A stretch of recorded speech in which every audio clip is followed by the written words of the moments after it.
Hi friends, ನಾನು ಇಂದಿನ ವಿಡಿಯೋಗಳಲ್ಲಿ Ohm's law ಹಾಗೂ ಓಮ್ಸ್ ಲಾದ ಸಹಾಯದಿಂದ ಸರ್ಕ್ಯೂಟ್ಗಳನ್ನ ಯಾವ ರೀತಿ ಅನಾಲಿಸಿಸ್ ಮಾಡ್ಬೋದು ಎಂಬುದನ್ನು ತಿಳಿಸಿದ್ದೆ. ಅನಾಲಿಸಿಸ್ ಮಾಡೋದು ಮೀನ್ಸ್ ಬೇರೆ ಬೇರೆ ಬ್ರಾಂಚ್ಗಳಲ್ಲಿ ಕರೆಂಟ್ ಎಷ್ಟಿದೆ ಅಥವಾ ಬೇರೆ ಬೇರೆ ರೆಸಿಸ್ಟರ್ಗಳಲ್ಲಿ ಪೊಟೆನ್ಷಿಯಲ್ ಡ್ರಾಪ್ ಎಷ್ಟಾಗ್ತಿದೆ ಅನ್ನೋದನ್ನ ಕಂಡುಹಿಡಿಯೋದು. ಸೊ ಸರ್ಕ್ಯೂಟ್ಗಳಲ್ಲಿ ಒಂದಕ್ಕಿಂತ ಹೆಚ್ಚು ರೆಸಿಸ್ಟರ್ಸ್ ಇದ್ರೆ ಆ ರೆಸಿಸ್ಟರ್ಗಳ ಕಾಂಬಿನೇಷನ್ ಸೀರೀಸ್ ಅಥವಾ ಪ್ಯಾರಲಲ್ ರೂಪದಲ್ಲಿ ಸಿಂಪಲ್ ಇದ್ರೆ ಅದರ ಎಫೆಕ್ಟಿವ್ ರೆಸಿಸ್ಟೆನ್ಸ್ ಅಥವಾ ಸೆಲ್ಸ್ಗಳಿದ್ರೆ ಎಫೆಕ್ಟಿವ್ EMF ಹೇಗೆ ಇರುತ್ತೆ, ಯಾವ ರೀತಿ ಕಂಡುಹಿಡಿಯಬಹುದು, ಅದನ್ನೆಲ್ಲ ಸಹ ಓಮ್ಸ್ ಲಾದ ಸಹಾಯದಿಂದ ಮಾಡಿದ್ವಿ. ಸೊ ಅದೆಲ್ಲ ಸಾಧ್ಯ ಯಾವಾಗ ಸರ್ಕ್ಯೂಟ್ ಸಿಂಪಲ್ ಇದ್ರೆ in another words it's possible to decide whether the elements are either in series or parallel. If it's not possible to decide whether the number of resistors or cell in the circuit are in series or parallel, then it's not possible to apply the Ohm's law. Ohm's law na apply ಮಾಡ್ಲಿಕ್ಕೆ ಸಾಧ್ಯ ಇಲ್ಲ. Ohm's law apply ಮಾಡ್ಲಿಕ್ಕೆ simple circuit series parallel separate ಆಗಿದ್ರೆ ಮಾಡಬಹುದು. ಅಂತ ಸಂದರ್ಭದಲ್ಲಿ we'll go for basic laws formulated by Kirchhoff. These laws are called basic because these based on fundamental conservation principle of nature, that is especially conservation of charges, conservation of energy ಆಧಾರದಲ್ಲಿ formulate ಆಗಿದೆ. So ಆ Kirchhoff loss ಗೆ ಹೋಗೋದಕ್ಕಿಂತ ಮೊದಲು ಆ ಲಾದಲ್ಲಿ use ಮಾಡುವ ಕೆಲವಾರು ಟರ್ಮ್ಗಳ ಅರ್ಥವನ್ನ ತಿಳ್ಕೊಳ್ಳುವ. ಮೊದಲನೇದಾಗಿ electric network.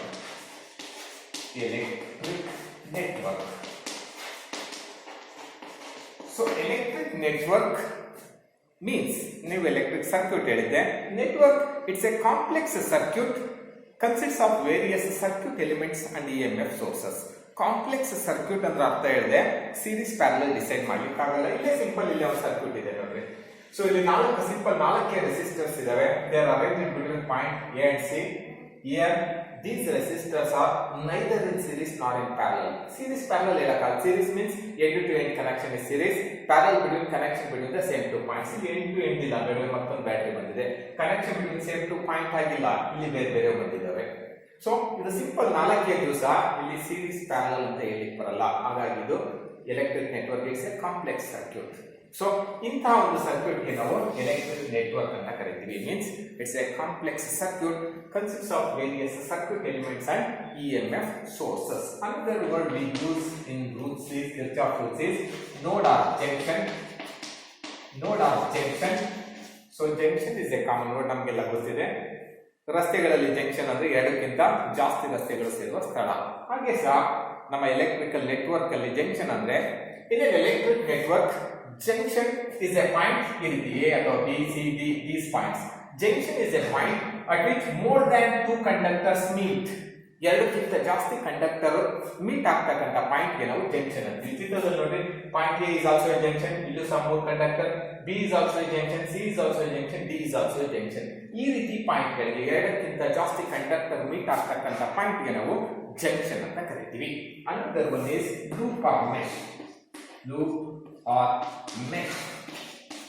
In an electric network, loop or mesh is a closed path for the flow of current. Closed path. ಚಿತ್ರದಲ್ಲಿ ನೋಡಿ, A, B, D, A is a closed path.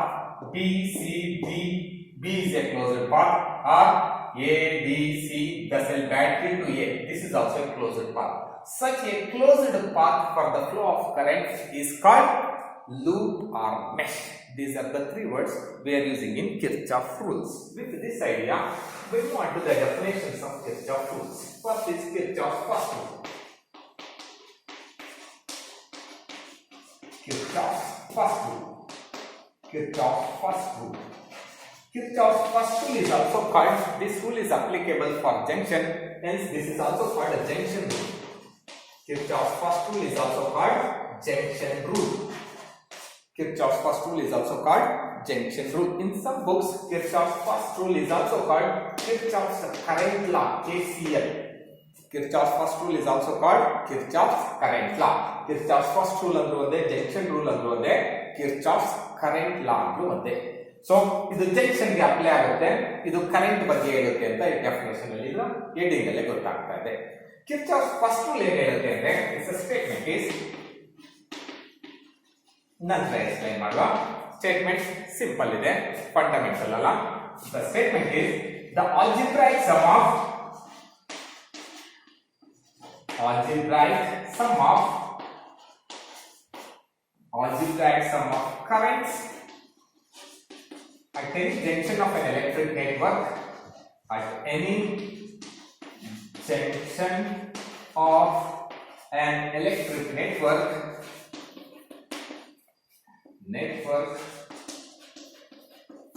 is zero. This is the statement of Kirchhoff's first rule. Very simple. This first rule states that algebraic sum of currents at any junction of an electric network is zero. ಯಾವುದೇ ಒಂದು junction ಗೆ ಚಿತ್ರದಲ್ಲಿ A B C D ಯಾವುದೇ junction ಇತ್ತಗೋ ಆ junction ಅಲ್ಲಿ algebraic sum of currents is zero. ಇದು basically Kirchhoff's first rule is based on the conservation of charges ಮೇಲಿದೆ. ಯಾಕೆಂದ್ರೆ if the current is flowing steadily in a circuit, steady ಆಗಿ current flow ಆಗ್ತಾ ಇತ್ತು ಅಂದ್ರೆ there is no accumulation of charges at any junction or at any part of the conductor. steadily flow ಆಗ್ತಾ ಇದೆ ಅಂದ್ರೆ ಯಾವುದೇ ಜಾಗದಲ್ಲಿ ಚಾರ್ಜಸ್ ಅಕ್ಯುಮುಲೇಟ್ ಆಗಲ್ಲ. ಸೊ ಎಷ್ಟು ಚಾರ್ಜ್ ಬರ್ತಾವೋ ಅಷ್ಟೇ ಚಾರ್ಜ್ ಹೋಗ್ತಾ ಇರ್ತವೆ, ಅದಕ್ಕೆ ನಾವು ಸ್ಟಡಿ ಅಂತ ಕರೆಯೋದು. ಹಾಗಾಗಿ ಯಾವುದೇ ಒಂದು ಜಂಕ್ಷನ್ಗೆ ಎಷ್ಟು ಚಾರ್ಜಸ್ ಎಂಟ್ರಿ ಆಗ್ತಾವೋ ಅದೇ ಸಮಯದಲ್ಲಿ ಅಷ್ಟೇ ಚಾರ್ಜ್ಗಳು ಹೊರಗೆ ಹೋಗ್ತಾ ಇರ್ತವೆ. ಇನ್ನೊಂದು ಎಷ್ಟು ಕರೆಂಟ್ ಎಂಟ್ರಿ ಆಗುತ್ತೋ ಅಷ್ಟೇ ಕರೆಂಟ್ ಹೊರಗೆ ಹೋಗ್ತಾ ಇರುತ್ತೆ. Hence the proof. Hence the current entering is always equal. Either another statement is algebraic sum of andre current entering is positive tagandre current leaving na negative taganti. That is algebraic sum. In another word, this law or this rule is also stated as in any electric network at any junction, sum of currents entering the junction is equal to sum of currents leaving the junction. At any junction of an electric network, sum of currents entering is equal to sum of currents leaving. Now I will apply this law to any one junction. Let us apply to the junction B. Junction B ಗೆ apply ಮಾಡ್ತೀನಿ. Algebraic sum of currents. Junction B ನೋಡ್ರಿ ಯಾವಾಗ ಬರ್ತಾ ಇದೆ, current I1 is entering, current I5 is leaving, current I3 is also leaving. So ಹಾಗಾದ್ರೆ current entering is I1 is entering, I3 is also leaving, minus I3 minus I5 is equal to 0. This is algebraic sum of currents, or in another word, I1 is equal to I3 plus I5. Means sum of currents entering the junction, ಇಲ್ಲಿ ಎಂಟ್ರಾಗ್ತದೆ ಒಂದೇ ಒಂದು, current entering the junction is equal to sum of currents leaving the junction. ಎಂಟ್ರಾಗ್ತದೆ I1, leave ಆಗ್ತಾ ಇರೋದು I3 and I5. This is Kirchhoff's first rule. Kirchhoff's first rule gives an idea about the flow of current. ಕರೆಂಟಿನ flow ಬಗ್ಗೆ idea ಕೊಡುತ್ತೆ. ಯಾವುದೇ junction ಅಲ್ಲಿ ಎಷ್ಟು current ಇರುತ್ತೋ ಅಷ್ಟೇ ಕರೆಂಟ್ ಹೊರಗೆ ಹೋಗ್ತಾ ಇರುತ್ತೆ. That is Kirchhoff's first rule. ಅದೇ ರೀತಿ Kirchhoff's ಸೆಕೆಂಡ್ ರೂಲ್ ಏನು ಹೇಳುತ್ತೆ ನೋಡುವ. Kirchhoff's second rule. Kirchhoff's second rule is also called loop rule or mesh rule. Kirchhoff's second rule is also called loop rule or mesh rule. In some books it is also called Kirchhoff's voltage law, KVL. Kirchhoff's voltage law. First one is Kirchhoff's current law, and then Kirchhoff's voltage law. ಇದು ಏನು ಹೇಳುತ್ತೆ ಅಂದ್ರೆ Kirchhoff's voltage law statement is somewhat similar. ಅದು current ಬಗ್ಗೆ ಹೇಳಿದ್ರೆ ಇದು potential difference ಬಗ್ಗೆ ಹೇಳುತ್ತೆ. Kirchhoff's second rule states that the algebraic sum of changes in potential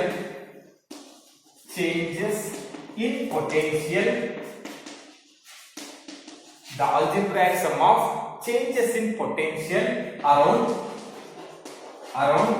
any closed loop of an electric network, around any closed loop of an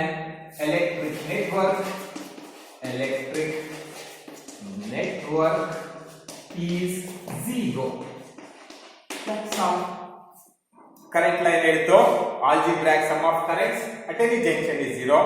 Kirchhoff's second law states that the algebraic sum of changes in potential drops, changes in potential around here, around any closed loop or around any closed path of an electric network is zero.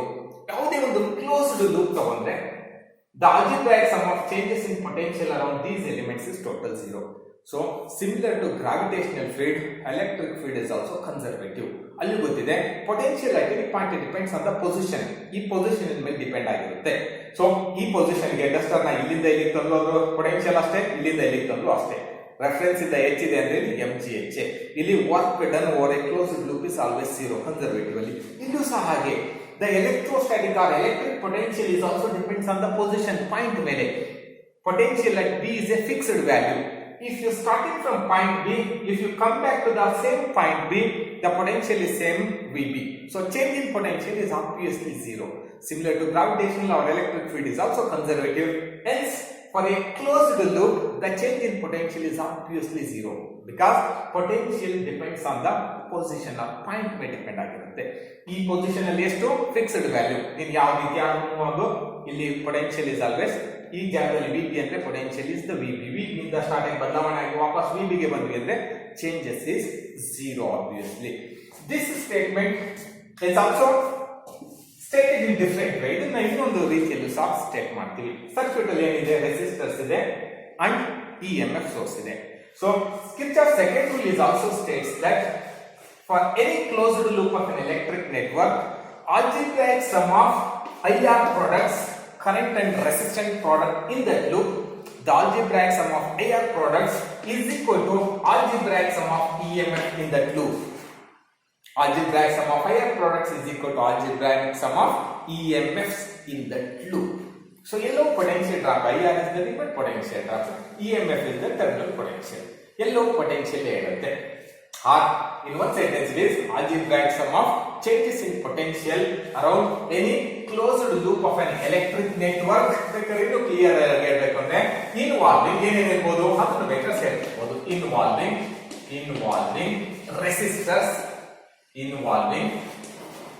resistors and EMF sources or cells is zero.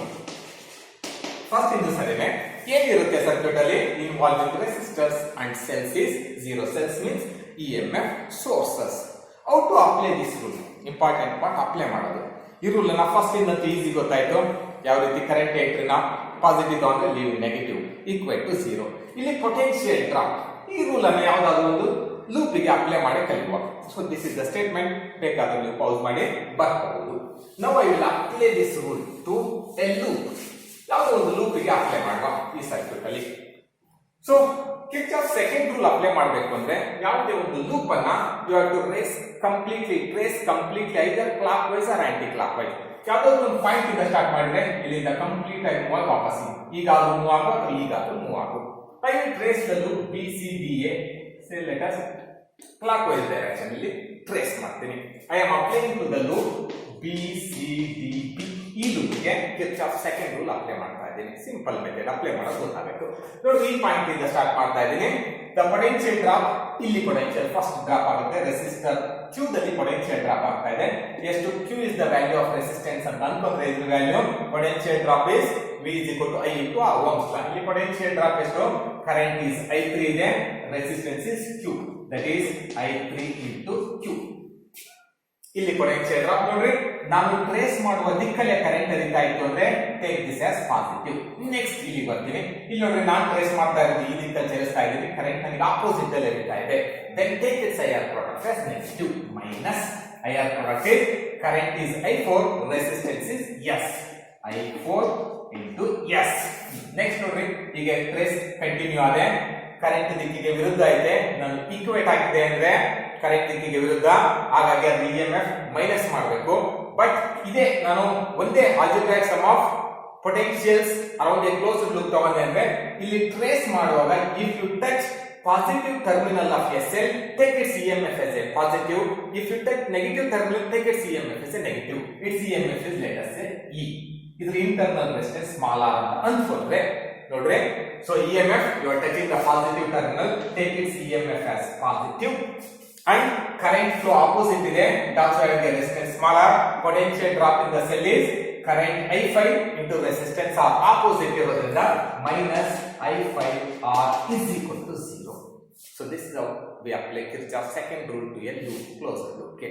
So IR products ನಾವು trace ಮಾಡುವ ದಿಕ್ಕಲ್ಲಿದ್ರೆ positive ಆಗಿ ತಗೊಳ್ರಿ, ಅದಕ್ಕೆ ವಿರುದ್ಧವಾಗಿದ್ರೆ negative ತಗೊಳ್ರಿ. Simple. So equate 0 ಮಾಡೋದಾದ್ರೆ trace ಮಾಡುವಾಗ ನೀವು positive terminal of S touch ಮಾಡಿದ್ರೆ take its EMF positive, negative touch ಮಾಡಿದ್ರೆ take its EMF as negative. Or equate ಮಾಡಿ ಅನಂತರ ಲೆಫ್ಟ್ ಸೈಡ್ ರೈಟ್ ಸೈಡ್ ಗೆ ಸೆಲ್ಸ್ ಇನ್ EMF ಬರೀದ್ರಿ ಅಂದ್ರೆ ನೀವು ಟ್ರೇಸ್ ಮಾಡುವ ದಿಕ್ಕಲ್ಲೇ ಆ ಸೆಲ್ ಇಂದ ಕರೆಂಟ್ ಹೋಗ್ತಾ ಇತ್ತು ಅಂದ್ರೆ ಟೇಕ್ ಇಟ್ಸ್ ಪಾಸಿಟಿವ್, ಅದಕ್ಕೆ ವಿರುದ್ಧವಾಗಿ ಹೋಗ್ತಿತ್ತು ಅಂದ್ರೆ ನೆಗೆಟಿವ್ ತಗೋಬೇಕಾಗುತ್ತೆ. ಅದು ಸ್ವಲ್ಪ ಕನ್ಫ್ಯೂಸ್ ಆದ್ರೆ ಸಿಂಪಲ್ ಇದೇ ರೀತಿ ಮಾಡೋದು. This is how we apply Kirchhoff's second rule to a loop or mesh. This Kirchhoff's second rule is based on law of conservation of energy. ಏನೆಲ್ಲ potential depends on position, conservative ಅಲ್ಲಿ potential ಏನೂ ಆಗಲ್ಲ, ಬೇರೆ format convert ಆಗಲ್ಲ. So ಹಾಗಾಗಿ work done over a closed loop 0 ಆಗೋದು. ಹಾಗಾಗಿ total energy is always conserved. ಆ ಪ್ರಿನ್ಸಿಪಲ್ ಮೇಲೆ ಕಿರ್ಚಾಫ್ ಸೆಕೆಂಡ್ ರೂಲ್ ಇದೆ. ಸೊ ಇನ್ನು ಮುಂದಿನ ವಿಡಿಯೋದಲ್ಲಿ ಕಿರ್ಚಾಫ್ ಅಪ್ಲೈ ಮಾಡೋದು ಕಲಿಯುವ. Okay, thank you.